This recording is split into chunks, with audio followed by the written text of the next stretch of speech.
मी इतकी श्रीमंत पण नाही की सोनं वाटू शकते, पण तुमच्यासारखी चांगली माणसं मला मिळाली हे माझं भाग्यच.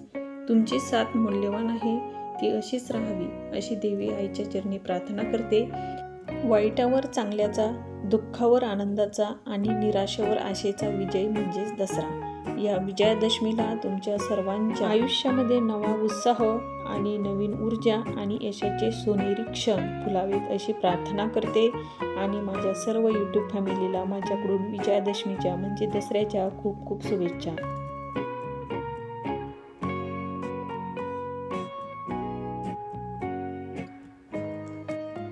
हाय हॅलो, मी छाया. मी सर्वांचं स्वागत करते परत एका छानशा नवीन व्हिडिओमध्ये आणि मराठी यूट्यूब चॅनलवरती. सर्वप्रथम सगळ्यांना श्री स्वामी समर्थ. श्री स्वामी समर्थ. जय जय स्वामी समर्थ. सगळ्यांना आजचा दिवस छान आरोग्यदायी आनंदाचा जावा आणि तुमच्या मनातल्या सगळ्याच्या पूर्ण अशी स्वामीची मी प्रार्थना करते आणि आजच्या एका छानशा नवीन व्हिडिओला सुरुवात करते. तर आज दसरा, तर माझ्याकडून सगळ्या ताईंना दसऱ्याच्या खूप खूप शुभेच्छा. जे घट होते ना, तर ते फक्त मी काल हलवून दिलेली होती, म्हणजे सगळी पूजापाती करून घेतली आणि संध्याकाळच्या अगोदर घट हलवून दिलेली होती. तर ती पूजा सगळी तशीच आहे. तर ती पूजाही उचलायची, देवांना पंचामृतांना स्नान घालायचं, पूर्ण देवराच आता कारण आवरावं लागतो. कारण 10 दिवस पूजा नसते ना, तर एवढं अस्तव्यस्त झालेलं असतं आणि आपल्याला असं बेचैन होतं. ते कसं तरी वाटतं ना, 10-12 दिवस झाले ती जागा तशीच असते. तर म्हटलं चला आज देवराई पूर्ण स्वच्छ करून घेते. मी थोडीशी लवकर उठलेली आहे, तर चला मी आता पटपट सगळं करते. तर आज कसं माळासुद्धा बनवल्या जातात, झेंडूच्या फुलांच्या दरवाजांना लावल्या जातात, गाड्यांना लावले जाते. आज गाड्यांची पूजा केली जाते, म्हणजे जे लोखंड असतं त्यांची आज शक्यतो पूजा करतात. परत एकदा सगळ्यांना माझ्याकडून दसऱ्याच्या खूप खूप शुभेच्छा. तर चला मी आता सगळं पटपट आवरून घेते. जास्त तर काही शहर नाही करत बसन, कारण ते खूप राडा झालेला आहे ना. कारण ते सगळं आवरायचं म्हणलं ना, एवढं अस्तव्यस्त होणार आहे ते सगळं सामान. तर बरेचसे भांडे घासायचे, पण हे सकाळी ना मी थोडेसे भांडे घासून ठेवलेले. सकाळी थोडीशी लवकर उठली होती ना, तर मग सकाळी थोडंसं बाहेरचं अंगण गिंगण झालं आणि फ्रेश झाले. थोडेसे देवाचे जे भांडे होते ना शिल्लकचे, तर ते भांडे घासून घेतलेले. आणि मग दिवा चालू होता ना, जो अखंड दिवा लावलेला होता, तर तो दिवा तसाच चालू होता. तर मग दिवा ते आणि प्लेट वगैरे सगळं ते ना मग मी नंतर घासणार आहे. तर अर्धे भांडे घासून ठेवलेले. तर देवपूजेला भांडे लागतात ना, तर ते मी घासलेले. बाकीचे जे आता घट मांडण्यासाठी ठेवलेले होते ना, तर ते अजून तसेच आहे, तर ते पण घासून घेते. तर चला इथं देवांशले पण छान आंघोळ घालून दिली. इथं देवांशी ना सकाळी थोडासा लवकर उठला होता ना, तर त्याला पण छान आंघोळ घालून दिली. तिची पण आंघोळ झालेली आहे. तर जवळपास आहे ना, म्हणजे थोडेसे कामं बरेचसे कामं आवरून झालेले. आणि काल जे देवी मातेसाठी मंगळसूत्र ठेवलेलं होतं ना, तर मग मी इथं तेच घातलेले.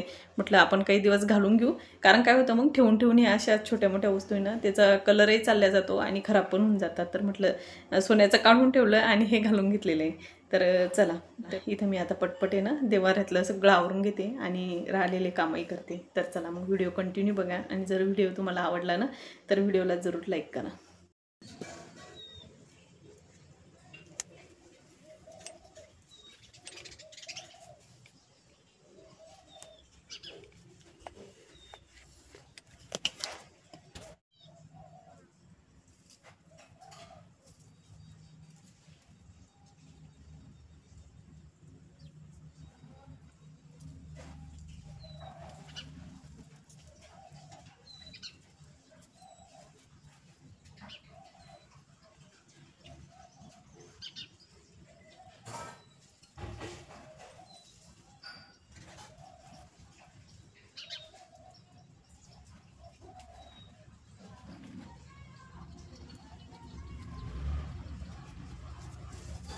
इथं देवांशले ना करंजी खायची होती, तर मग इथं मी त्याला करंजी आणि ती एक पापडी दिलेली.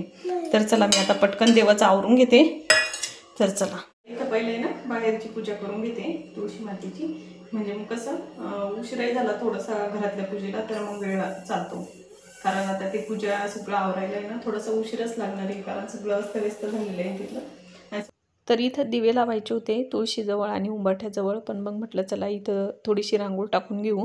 कारण आज तर उंबरठ्याचं ते पण काही केलेलं नाही, कारण देवांश घरी असला ना तर तो काही ठेवणार नाही, पण थोड्या वेळ म्हणजे चांगलं वाटतं ना. तर मग मी इथं छोटीशी अशी रांगोळ टाकलेली आहे. एकदम सोप्या पद्धतीनं फक्त रेषा दिल्या आणि त्याच्यामध्ये छोटे छोटे डॉट म्हणजे टिपके टाकले रांगोळीचे आणि त्याच्यामध्ये थोडासा कलर भरला. तर एकदम साध्या सिंपल पद्धतीने इथं मी रांगोळ टाकून घेतलेली, पण तर एवढी सुंदर दिसत होती ती रांगोळ. रांगोळ काढणे ही सुद्धा एक कलाच झालेली आहे, कारण आपण जशी तिला रेखाटतो तसा तिला आकार देत चालतो. तसंच आपलं पण आहे. आपण जसं आपण स्वतःला जसा आकार देऊ तसं आपलं शरीर, आपलं मन, आपली बुद्धी घडत चालते. त्याच्यासाठी चांगले विचार करायचे आणि चांगल्या लोकांच्या सानिध्यात राहायचं, म्हणजे आपल्याला डोक्यात चांगलेच विचार राहतील.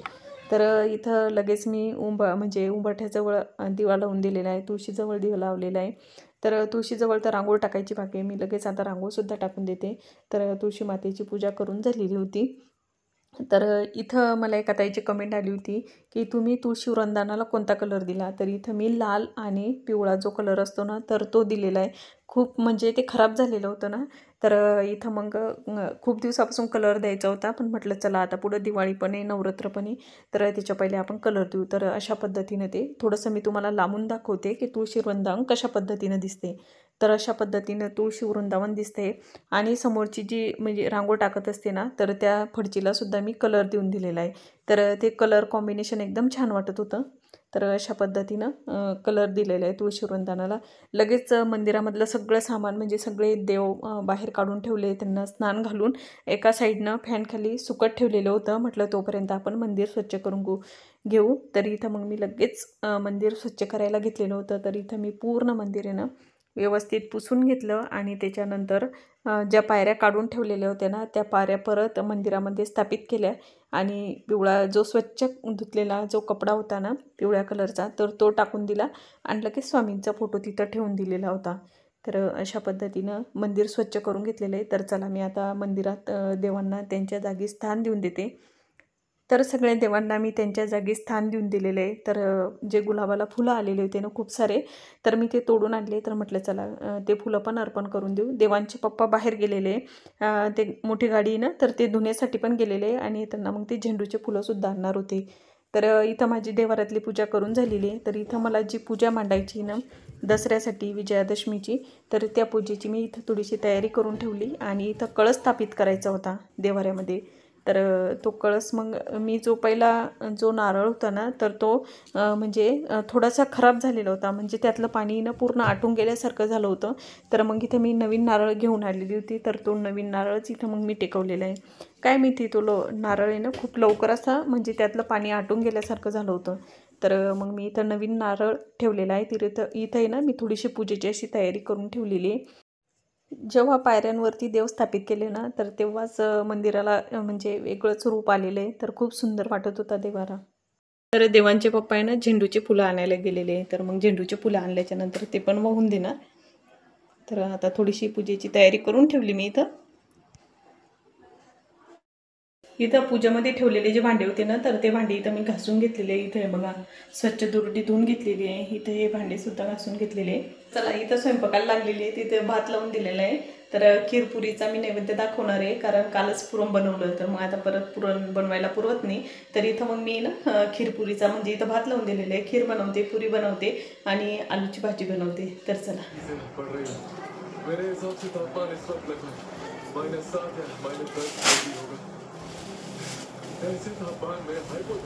तर इथं देवांचे पप्पा आहे ना झेंडूचे फुलं घेऊन आलेले होते. तर त्यांनी 2 कलरचे फुलं आणलेले होते, केशरी कलर आणि पिवळा कलर असे 2 कॉम्बिनेशनचे त्यांनी फुलं आणलेले होते. आणि येताना त्यांनी आंब्याचे डहाळे असतात ना तर ते पण घेऊन आलेले होते. तर इथं लगेच मग मी स्वामींच्या फोटोला पहिला हार बनवला, त्याच्यानंतर देवाऱ्यामध्ये सगळ्या देवांना म्हणजे झेंडूचे फुलं अर्पण करून दिलेले. तर त्याच्यामुळं देवारा इतका सुंदर वाटत होता. आपट्याचं पाण्याचं झाड कधीही उपयोगात न पडणारं, पण त्या दिवशी दसऱ्याच्या दिवशी त्याला खूप मान असतो. तर ते पानंसुद्धा ते विकतच घेऊन आलेले होते. तर इथं ते पूजेमध्ये ठेवल्या जातात. सगळ्यांना ते सोनं म्हणून वाटल्या जातात. जे मोठे व्यक्ती असताना आपण त्याचं दर्शन घेतो तर त्यांना ते फुलं वाटल्या जातात. तर इथं तुम्ही पाहिलं असेल तर इथं दरवाजाला तोरण लावून दिलेले, म्हणजे माळा बनवून घेतलेल्या होत्या ना, तर गाड्यांना दरवाजाला सगळ्या वरचा जो दरवाजा आहे त्या दरवाजाला दोन्ही तिन्ही गाड्या आहेत ना, तर त्या सगळ्या गाड्यांना माळा बनवून घेतल्या. म्हणजे त्याच्यामध्ये ना मी आंब्याचे पानंसुद्धा टाकलेले होते. तर त्या सगळ्या माळा बांधून दिलेल्या आहे. देवांच्या पप्पांनीच बांधल्या त्या, मी म्हणजे बनवत होते आणि ते बांधत होते. तर इथं दरवाजाला सुद्धा इथं माळ बांधून दिलेले. आपण नवरात्रामध्ये जे धान पेरलेलं असतं ना, तर त्या धानसुद्धा आज धन म्हणून आपट्याचे पानं आपण ज्या पद्धतीनं सगळ्यांना देतो त्याच पद्धतीनं ते धनसुद्धा दिलं जातं. तर इथं मी थोडंसं धन काढून ठेवलेलं होतं, म्हणजे पूजेमध्येही ठेवणार, सगळ्या देवांना ते अर्पण करणार आणि सगळ्यांना एक एक म्हणजे ते एक एक त्यातली जी अंकुर असतात ना, तर तो अंकुर सगळ्यांना द्यायचा. तर इथं पलीकडच्या दरवाजाला सुद्धा म्हणजे माळ बांधून दिलेली होती. तर इथं मला रांगोळ टाकायची होती. तर इथं मी झटपट रांगोळ तुमच्यासोबत शेअर करते. एकदम सिंपल पद्धतीने आपण कशा पद्धतीनं रांगोळ आणि महत्त्वाचं म्हणजे कमी वेळेमध्ये, कारण सणवार असले तर म्हणजे सगळे कामं असतात, जास्तीचे कामं वाढतात, तर आपल्याला एवढा वेळ नसतो. तर मग इथं एकदम सोप्या पद्धतीनं आणि लवकर होणारी रांगोळ मी तुमच्यासोबत थोडीशी शेअर करते. तर इथं तुम्ही पाहिलं असेल, मी खाली एक प्लेट टेकवली, त्याच्यावरती सरस्वतीचं जे चिन्ह असतं ना, तर ते काढून घेतलं. एक छोटंसं त्यामध्ये आपट्याचं पानाचं थोडासा आकार दिलेला आहे हिरव्या रांगोळनं, म्हणजे ग्रीन कलरची जी रांगोळ असते ना, तर त्या रांगोळनं झेंडूच्या फुलांनी थोडंसं सजावट करून घेतलेलं आहे. आणि जे नागवेलीचे पानं असतात ना छोटे छोटे, तर ते पानांनी थोडंसं सजवून घेतलेलं आहे. तर इथं मी पाहिलं असेल तर एक मी रांगोळी हिरव्या कलरची जी रांगोळ असते ना, तर त्या रांगोळनं मी इथं आपट्याचं पान काढून घेतलेलं आहे, कारण आज आज आपट्याच्या पानाला खूप महत्त्व आहे. आणि तुम्हाला वाटत असेल की मला ही रांगोळ काढायला खूप वेळ लागला असेल, पण तसं नाही. मी ही रांगोळ 15 मिनिटातच काढलेली आहे, म्हणजे जास्त वेळ नाही लागला. एकदम साध्या सिंपल पद्धतीनं मी ही रांगोळ काढलेली आहे, पण एकदम शोभर आणि खूप सुंदर वाटत होती ती रांगोळ काढल्याच्या नंतर. तर चला इथं मी पूर्ण काढून घेते आणि तुम्हाला दाखवते. थोडंसं आजूबाजूनं थोडेसे असे टिपके दिले, म्हणजे डॉट दिले रांगोळीचे, आणि त्याच्यामध्ये थोडासा कलर टाकला. तर अशा पद्धतीने मी इथं छोटीशी रांगोळ काढून घेतलेली आहे दरवाजाच्या समोर. तर कशी वाटली तुम्हाला रांगोळ मी काढलेली हे मला तुम्ही नक्की कमेंट करून सांगा. तर चला राहिलेले कामही करून घेते. आज सरस्वतीचं जे चिन्ह असतं ना, म्हणजे सरस्वती मातेला आज पूजलं जातं, त्या मातेचं आज पूजन केलं जातं. तर इथं मी सरस्वती मातेचं देवाऱ्यासुद्धा पूजन करणार आहे. तेही मी एका पाटीवरती ना सरस्वती मातेचं चिन्ह काढून घेतलेलं आहे आणि इथं प्लेटमध्ये सुद्धा काढून घेतलेलं आहे. तर चला.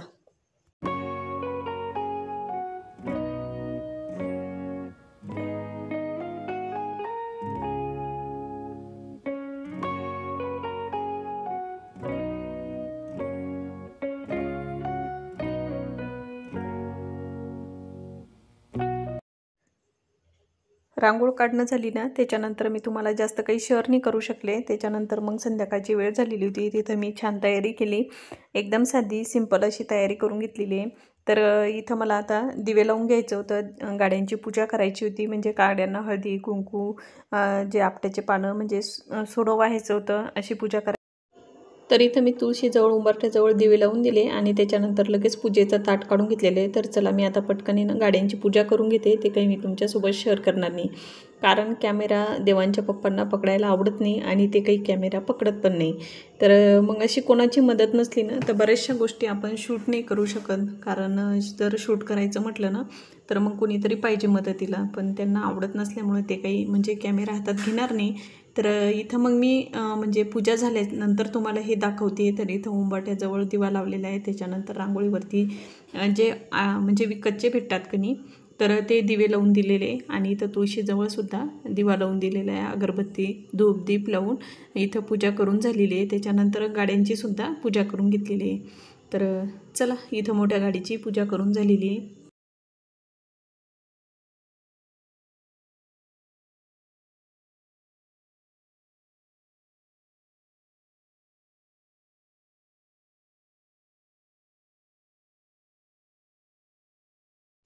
तर सगळ्या गाड्यांची पूजा करून झाली. त्याच्यानंतर घरात आली ना, तर देवांश म्हणे माझ्या पण गाडीची पूजा कर. तर मग त्याच्या गाडीची सुद्धा घरामध्येच पूजा केली होती. हारसुद्धा बनवला होता ना, तर तो हारसुद्धा बांधून दिला होता देवांच्या पप्पांनी. तर इथं पूर्ण पूजा माझी करून झाली. त्याच्यानंतर ते पण काही मी शूट नाही केलं जास्त. तर इथं माझी पूर्ण व्यवस्थित पूजा करून झालेली आहे. तर आज आहे ना लोखंडाची पूजा केल्या जाते, म्हणजे लोखंडाच्या वस्तूंना आज खूप मान असतो. तर त्या वस्तू पूजामध्ये ठेवल्या जातात. तर काही बुक्स म्हणजे पुस्तकं पूजामध्ये ठेवले जातात, ग्रंथ पूजेमध्ये ठेवले जातात. तर अशा बऱ्याचशा काही वस्तू असतात ना, जसा आपला व्यवसाय असला किंवा आपला जसा बरेच जण आता पोलीसमध्ये असले तर ते त्यांचे जे वस्तू असतात तर त्या वस्तू पूजेमध्ये ठेवतात. डॉक्टर असले तर त्यांच्या वस्तू ते पूजेमध्ये ठेवतात. आता शिक्षक असल्यामुळे इथं मी त्यांचे बुक पूजेमध्ये ठेवलेले. तर असे ज्याचे त्याच्या याच्यानुसार ते पूजेमध्ये त्या वस्तू ठेवल्या जातात. तर इथं लोखंडाचा महत्त्वाचं म्हणजे याच्यामध्ये लोखंड जे असतं ना तर त्याचा मान जास्त आहे. आता शेतकरी असले तर त्यांचे शेतीतले जे अवजार असतात तर त्यांची ते पूजा करतात. तर अशा म्हणजे वेगवेगळे सगळेजण आपापल्या पद्धतीनं पूजा करतात. तर इथं तुम्ही म्हणसाल की तुम्ही ग्रंथ नाही टेकवले का ताई, कारण तिथं जागाच मुळात कमी आहे देवाच्या समोर. तर मग मी ग्रंथ काही टेकवला नाही, एकच ग्रंथ टेकवलेला आहे त्या पुस्तकांमध्ये स्वामींचा, म्हणजे स्वामी चरित्र सारामृतचा. तर त्या ग्रंथाचीच मग तिथं पूजा करून घेतलेली आहे. तर अशा पद्धतीने मी छोटीशी पूजा मांडलेली, जास्त काही पूजा मांडली नाही. तर अशा पद्धतीनं पूजा केली. त्याच्यानंतर आम्हाला रेणुका मातेच्या मंदिरात जायचं होतं दर्शनासाठी, आणि तिथं श्रीकृष्णाचं सुद्धा मंदिर आहे तर तिथं पण जायचं होतं, आणि महादेवाच्या मंदिरात सुद्धा जायचं होतं. तर म्हणजे मोठं दुसऱ्यांचं दर्शन घेण्याच्या पहिले आधी देवांचं दर्शन घ्यायचं होतं ना, तर त्याच्यासाठी मग मंदिरात गेलो. तर चला, याच्यानंतर तर काही जास्त शूट पण नाही करता आलं, आणि कॅमेरा पकडायला नसल्यामुळं जास्त शूट पण करू शकत नाही. तर चला ताईंनो, आजचा व्हिडिओ ना मी इथंच थांबवते. आय होप तुम्हाला माझा आजचा व्हिडिओ आवडला असेल. व्हिडिओ आवडला असेल ना, व्हिडिओला जरूर लाईक करा. भेटूया आपण अशाच एका छानशा नवीन व्हिडिओमध्ये. तोपर्यंत तुम्ही स्वतःची काळजी घ्या. श्री स्वामी समर्थ. जय जय स्वामी समर्थ. सगळ्यांना परत एकदा विजयादशमीच्या म्हणजे दसऱ्याच्या खूप खूप शुभेच्छा.